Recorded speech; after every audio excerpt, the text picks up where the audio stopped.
Robert browning dramatic monologue में हम check करते हैं the dramatic monologue was cultivated and developed by Robert browning with ट्रेमेंडस success as Hugh Walker points out. Browning did not invent the dramatic monologue, but he made it specially his own, and no one else has ever put rich and varied material into it. In his monologues, Browning had the chance, as Mrs. Browning hinted in Aurora Lie, to outgrow the simultaneous simulation of the pointed scene, boards, actors, prompters, gaslight, and costume, and take for a noble stage the soul itself in shifting action and celestial lights with all its grand orchestral silence to keep the pauses of the rhythmic sound. अब क्या है, browning जो है अपने monologues में किस तरीके से जो है वो दिखाता है कि Browning had the chance as Mrs Browning hinted in Aurora Leigh. Mrs Browning ने भी ऑरा लाई के अंदर जो है वो हिंट किया है chance as Mrs ब्राउना hinted in Aurora lie. Aura लाई में मिसेस ब्राउनिंग को भी हिंट किया गया कि वो क्या क्या कहता है, to grow the simulation of the pointed scene. ठीक है, टू आउटग्रो के वो कहता है यहाँ पे कि आउटग्रो करती है वो simulation of the pointed scene, यानी कि वो सीन जिसको पॉइंट किया गया है, जिसमें बोर्ड्स हैं, एक्टर हैं, पॉम्प्टर्स है, गैस लाइट है, कॉस्ट्यूम्स हैं, और वो क्या है, and take for a noble stage the soul itself. और नोबल स्टेज के ऊपर जो है सोल को एक्चुअली पोर्ट्रे किया जाता है in shifting actions and celestial light. उन शिफ्टिंग एक्शंस और सेलेस्टियल लाइट में विद ऑल इट्स ग्रैंड और ऑर्केस्ट्रल साइलेंसेस, अपने तमाम तर ग्रैंड में क्या है वो ऑर्केस्ट्रल साइलेंसेस, ऑर्केस्ट बेसिकली यहाँ पे सेलेस्टियल साइलेंस को कहा जा रहा है कि उसके अंदर किस तरीके से जो है एक सोल को पोर्ट्रे किया जाता है। मोनोलॉग एक्चुअली क्या होता है कि वो दिल की आवाज होती है जो कि मोनोलॉग के थ्रू जो है वो पोर्ट्रे की जाती है। इस वजह से वो उस मोनोलॉग को थोड़ा सा उसने यहाँ पे बताया to keep the pauses of the rhythmic sound, कि वो किस तरीके के से एक स्टेज के ऊपर इन सारी लाइट्स के अंदर जो है वो एक मोनोलॉग के बारे में, मतलब ये वो लाइंस हैं जो कि उसके मोनोलॉग को शो कर रही हैं कि किस तरीके से वो दिल की आवाज जो है, एक स्पीकर जो है अपने सोल की आवाज जो है वो सामने लेके आता है। After assiduous trials, Browning came to realize that his genius was not fitted for the production of the stage play. उसको फिर अंदाजा हुआ कि भाई वो उसकी ये जो जीनियस है वो production of the stage play के लिए नहीं है, बल्कि his dramas could not be successful on the stage because the thought element was more prominent in them than action. Drama may be defined as an articulate story presented in action. Drama शायद कोई ऐसी articulated story है जो कि action में, यानी कि एक कैरेक्टर के एक्शन के थ्रू जो है पोर्ट्रे की जाती है। ये तो आप सबको पता ही होगा, जो हमने एरिस्टोटल में भी पढ़ा था कि the element of action is wanting in the place of Browning as such they went flat on the stage. His characters indulge more in introspection, reminiscence and analysis of motives than action.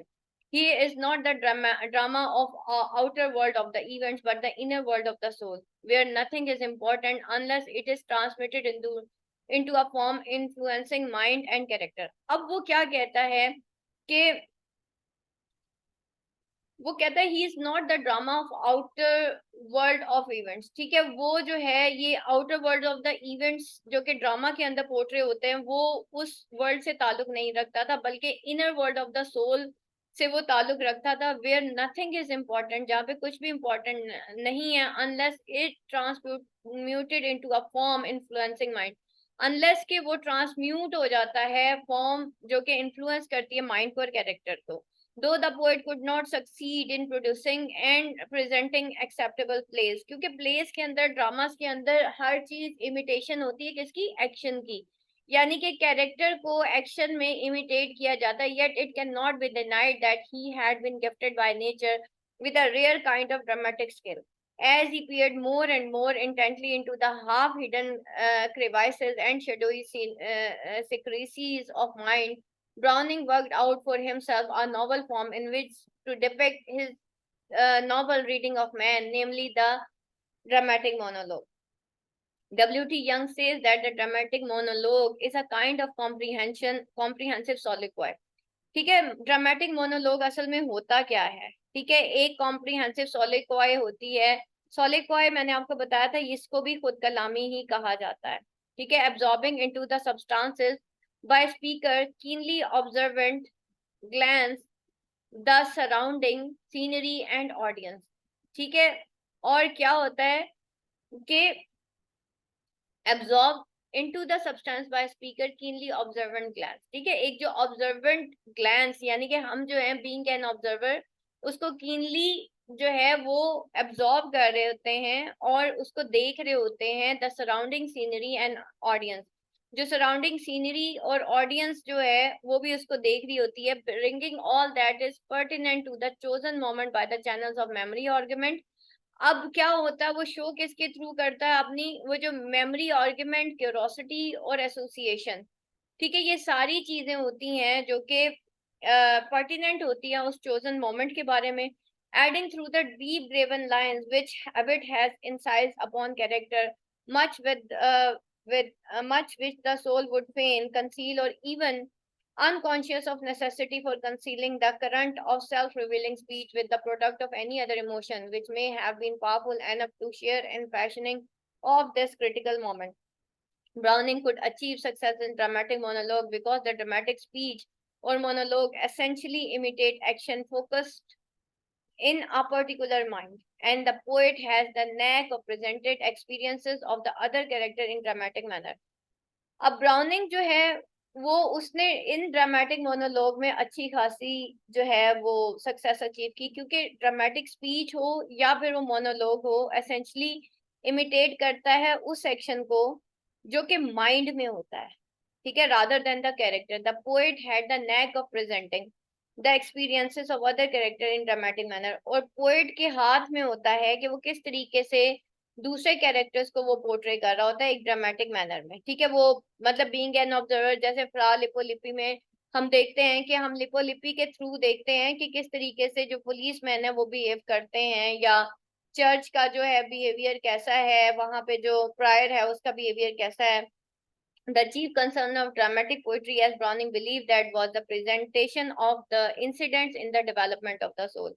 वो कहता है ये जो chief concern है dramatic poetry का वो क्या है कि प्रेजेंटेशन है जो कि इंसिडेंट्स होते हैं in the development of the soul, and the dramatic monologue appear to the poet as the ideal form which the soul of a man and the inner feelings of his heart could be presented.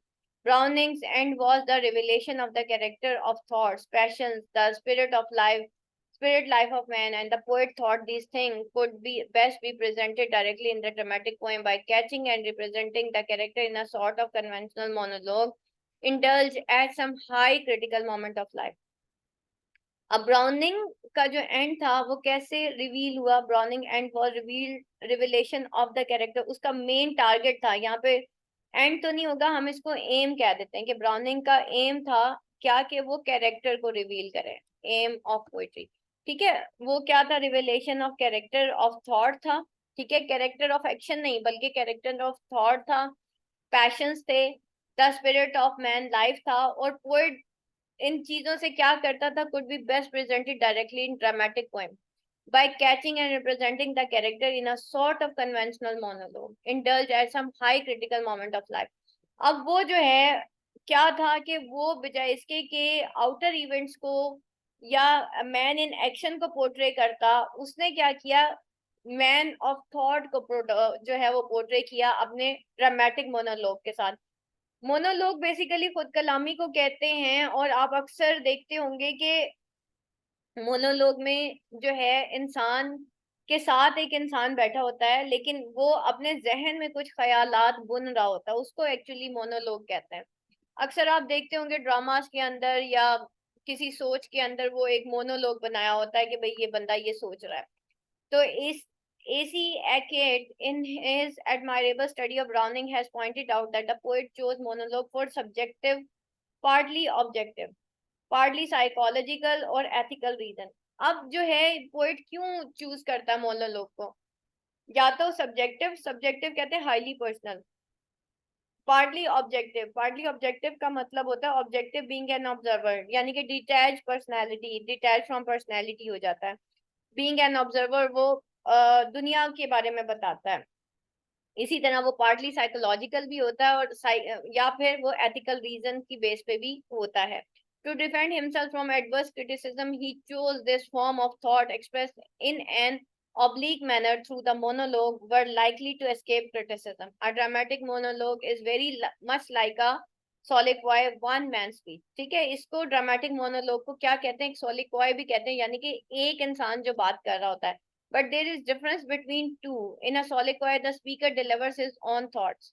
Soliloquy के अंदर speaker अपनी thoughts deliver करता है without being interrupted और disturb by objection और proposition of other person. कोई दूसरा person जो है उसके साथ इंटरेक्ट या उसको डिस्टर्ब नहीं कर रहा होता, वो उसका अपना आइडिया होता है जो वो ऑडियंस को बताता है. जबकि ड्रामेटिक मोनोलॉग के अंदर क्या होता है, there is a presence of second person to whom the thought of speakers are presented, though the second person does not interrupt the main speaker. Some of dramatic monologues are in the form of soliloquy. अब यहाँ पे देखें कि dramatic monologue में क्या होता है, वो वहां पे कोई प्रेजेंस होती है सेकंड पर्सन की. फॉर एग्जांपल, मैंने आपको एग्जांपल दी थी बग्स बनी की ना, बग्स बनी कार्टून्स आप देखते होंगे, वो बाकायदा ऑडियंस को डायरेक्टली बता रहा होता है कि भाई ये ऐसे है. लेकिन सेकंड पर्सन क्या होता है, यहाँ पे पोएट जो होता है वो किसी सेकंड पर्सन की कहानी सुनाता है. जैसे फ्रा लिपोलिपि की उसने कहानी सुनाई, तो फ्रा लिपोलिपि इज द सेकंड पर्सन, और फिर वो उसके ड्रामेटिक मोनोलॉग्स के बारे में बताता है. ठीक है, through the second person does not interrupt the main speaker. Some of the dramatic monologues are in the form of soliloquy. कुछ ऐसे ड्रामेटिक मोनोलॉग्स होते हैं जो soliloquy की फॉर्म में भी लिखे होते हैं. Says Alan Brockington, but the majority are conventional. That is to say, there are listeners, and presence of listeners affect the talk. Often, the remarks of the listeners are indirectly introduced or indicated by speaker's answer.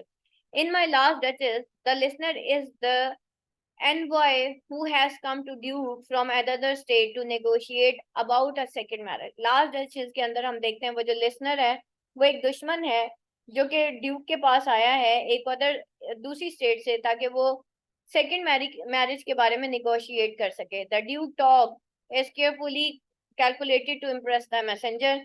इसी तरीके से Andrea del Sarto में the listener is the painter's beautiful wife Lucrezia, who attends to what Andrea says, though she is impatient to join her cousin waiting in the street below. In Bishop Bolgram Apology, the listener is a journalist named Gigabits, and the apology is an answer to him for his objection against the bishop conduct. Fra Lipolipi के अंदर listener जो है वो numbers of watch है, who have brought the about Lipo arrest what he was engaged in. ठीक है, वो listener यहाँ वॉचमैन करते हैं इसको. ठीक है, नंबर ऑफ वॉचमैन है जो कि लिपोलिपि हु हैव ब्रॉट लिपोलिपि अरेस्ट, जो कि लिपोलिपि के अरेस्ट का बाइस बने. while he was engaged in natural adventure, जबकि वो एंगेज था एक नेचुरल एडवेंचर में. तो यहाँ पे वो जो है किन से बात करता है, उसकी जो ऑडियंस होती है वो कौन होते हैं, वो वॉचमैन होते हैं. फिर वो यहाँ पे कहता है the earliest glimpses of dramatic monologue are to be found in Pauline. Here the form is just hinted. It is disguised in Paracelsus and developed in a still distinguished form in Sordillo. The real beginning of this form was made in dramatic lyric. John's Agricola and Porphyria lover, originally named Madhouse Cells, the extraordinary little poems reveal not only an imagination of intense fire and heat, but an almost finished art, a part of conceiving subtle mental complexities, which clearness and of expressing them in a picturesque form and perfectly lyric language. Each poem renders a single mood and renders it completely. It is in my last Duchess the first experiment in dramatic monologue is made. The poem is subtle study in the jealousy of egoism and is a typical study of Renaissance man, the Duke of Ferrara. With his serene self-composure of selfishness, quite uncompromising cruelty, and genuine devotion to art. The scene and the actor in this little drama stand out before us with the most natural clearness. There is some telling touch in every line, an infinitude of cunning, careless detail, instinct with suggestion, and an awareness through it all of simple artless ease, such as the only finest art can give. Browning's next more elaborated than a dramatic monologue is Picture Ignotos, which was included in dramatic romances and lyrics. It reveals a painter's soul as clearly as possible and is a sort of foreshadowing of Andrea del Sarto. अब यहाँ पे देखें कि जो पिक्टर इग्नोटस है उसके अंदर भी हम ड्रामेटिक रोमांसेस और लिरिक्स देखते हैं जो कि इंक्लूड था ड्रामेटिक रोमांसेस और लिरिक्स में जो कि 1845 में लिखी गई और ये भी एक पेंटर की सोल को जो है वो पोर्ट्रे करता है और ये सॉर्ट है of foreshadowing of Andrea del Sarto. उसके बाद है two more important dramatic monologues include in the same volume are the bishop orders his tomb at Saint Pereg's Church and the laboratory. Later on in Men and Women, the dramatic monologue was developed with great skills and it almost attained perfection. For this volume, the significant monologues are Andrea del Sarto, Karshish and Epistle, Fra Lippi, Cleon, the Last Ride Together. The largest portion of Browning's next volume poem, Dramatic Persona, consists of dramatic monologues, the chief of them being A Death in the Desert. The monologues of this volume are elaborate and extended. In these later monologues, Browning started afresh to probe man's mind, to follow up their traits of thoughts, to track their prejudices and objections. अब यहाँ पे देखें वो dramatic monologue को से करता क्या था कि क्या वो शो क्या कर रहा था। सबसे पहले वो इंसान के माइंड में प्रोब कर जाता था उस यानी कि इंसान के का जो माइंड है उसकी जो साइकी है उसको उसके अंदर वो बिल्कुल ही डीपली इन्वॉल्व हो जाता था उसको शो करता था उनके ट्रेट्स ऑफ थॉट्स उनके फॉलो अप करता था ट्रेट्स ऑफ थॉट्स को यानी कि उनकी सोच के जो ट्रेट्स हैं उनको वो फॉलो करता था उनके प्रेजुडिसेस को और उनकी ऑब्सेशंस को वो ट्रैक करता था कि इंसान ऑब्सेशन यानी कि ऑब्सेस्ड होना कंफ्यूज होना उनके या जो है एक ऑब्सेस्ड पर्सनैलिटी होना प्रेजुडाइसेस कहते हैं कि जो उनका इंसाफ का पैमाना होता है जैसे हम जजमेंटल हो जाते हैं ना तो कितने वो जजमेंटल है hence his later monologues became not obscure but tortuous and labyrinthian और बाद में जो है उसकी जो लेटर मोनोलॉग्स हैं वो सिर्फ ऑब्सक्योर नहीं थे बल्कि टॉर्चुअस भी थे और labyrinthian भी थे. Occasionally, they are difficult because he sometimes found his most promising material about among the archaic characters whose thoughts were complicated by a jumble of old notions quite foreign to the modern mind. The Ring and the Book is itself a collection of monologues presented in the mouth of different characters recounting the murder of Pompilia. In this dramatic monologues, Browning portrays a wide variety of characters crooks, cowards, scholars, poets, musicians, painters, dukes, murderers, cheats, etc.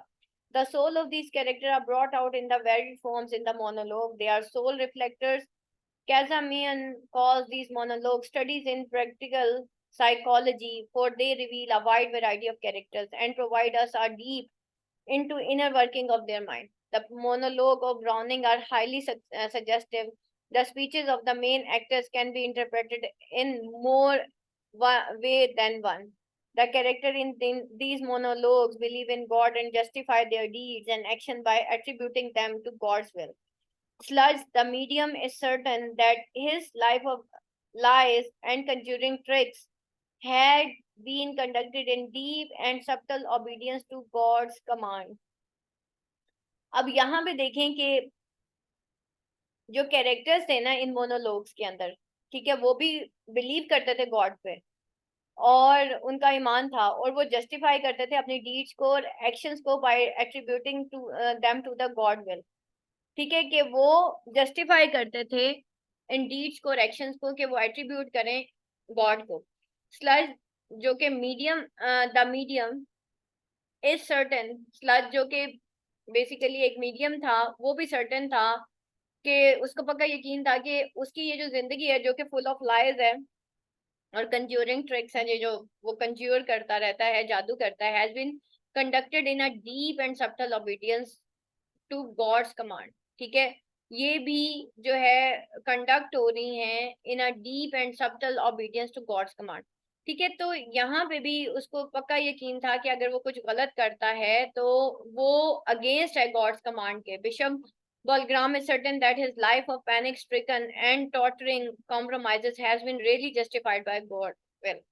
और इसी तरह से bishop बॉलग्राम भी, उसको भी ये यकीन था कि ये लाइफ के पैनिक स्ट्रिकन है यानी कि और टॉटरिंग कॉम्प्रोमाइजिंग है, ये भी गॉड विल जस्टिफाई, मतलब अल्लाह ताला की कोई ना कोई इसमें मसलहत है जो भी उसके ऊपर आजमाइश आती है। एंड डियर दिल Saito says to his wife at the end, God, I conclude, compensates, punishes, all is good, overrules। Browning monologues are mixture of the half truth and half falsehood। ठीक है, उसके तमाम मोनोलॉग्स गुड एंड बैड का mixture थे, half truth और falsehood का mixture थे। They are not truthful record but defences presented in a tricky and subtle style. In the opinion of some critics, the dramatic monologues are satires upon their character. They appear to be an exposition of their follies, but this is not a just criticism. The great sophistical monologues which Browning wrote in later years, says G.K. Chesterton, are not satires upon their subjects. They are not even harsh or unfeeling expose of them. They are defenses, they say, or are intended to say the best and can be said for person with whom they deal। अब यहाँ पे देखें कि dramatic monologue, कुछ critics का ये कहना है कि वो सटायर होते थे अपॉन द कैरेक्टर। सटायर किसे कहते हैं? उस तंज को कहते हैं जो कि किसी मुआशरे के इवल्स को जो है वो शो करता है। तो वो कहता है कि ये जो ग्रेट सोफिस्टिकल मोनोलॉग्स हैं, ठीक है, जो कि ब्राउनिंग ने बाद में लिखे, कैस्टरटन का कहना था ये सिर्फ खाली not satire upon their subject, खाली वो सटायर्स नहीं थे बल्कि they are not even harsh और अनफीलिंग एक्सपोजर, ना वो मतलब हार्श या अनफीलिंग एक्सपोजर थे बल्कि ये डिफेंसेस थे। दे से और आर इंटेंडेड टू से द बेस्ट। ठीक है, उसके मोनोलॉग ने कहा और बेस्ट कहा that can be sad for the person with home they deal, जो कि बेस्ट कहा जा सकता था उस पर्सन को जिसको वो डील कर रहे होते थे। For example the last ride together में भी हम देखते हैं कि ये एक डिफेंस ऑफ लवर है जो कि फेल हो जाता है अपने लव में, and so is Andrea del Sarto a defence of character of the painter. इसी तरीके से एंड्रिया डेल सार्टो में भी वो एक defence of character of painter को करता है। It is remark that the language of browning in his monologues is course and brutal. This is only a partial truth, for there are fine passages of beauty couched in poetical language. In Bishop Balgram Apology, there is a charming passage. Just when we are safest, there is a sunset touch, a fancy from a flower bell, someone's death, a chorus ending from Euripides। ठीक है, अब यहाँ पे देखें वो क्या कहता है कि just when we are safest, there is a sunset touch। ठीक है, जब भी हम सेफेस्ट होते हैं तो उस वक्त एक सनसेट का टच आता है। A fancy from a flower bell, एक जो है इमेजिनेशन, फैंसी कहते हैं इमेजिनेशन को, ड्रीम, एक जैसे एक ड्रीम हो किसी फ्लावर बेल का। समवन्स डेथ, जैसे, और या फिर कोई किसी की डेथ हो जाती है, यानी कि जब आ, किसी की शायद डेथ है, ये एक कोरस एंड हो रहा है यूरिपाइड्स में से। ठीक है, कोरस कहते हैं सिंगिंग ऑफ अ ग्रुप जिसके अंदर एक मैसेज दिया जाता है। ठीक है, तो हम ग्रीक, ये यूरिपाइड्स जो है ये भी एक ग्रीक जिसे कहना चाहिए एपिक थी, और इसके अंदर भी हम देखते हैं कि कोरस एंड होता है from यूरिपाइड्स। The last ride together is a rich passage of great beauty and charm of linguistic excellence. Browning philosophy of life is best set forth in dramatic monologue.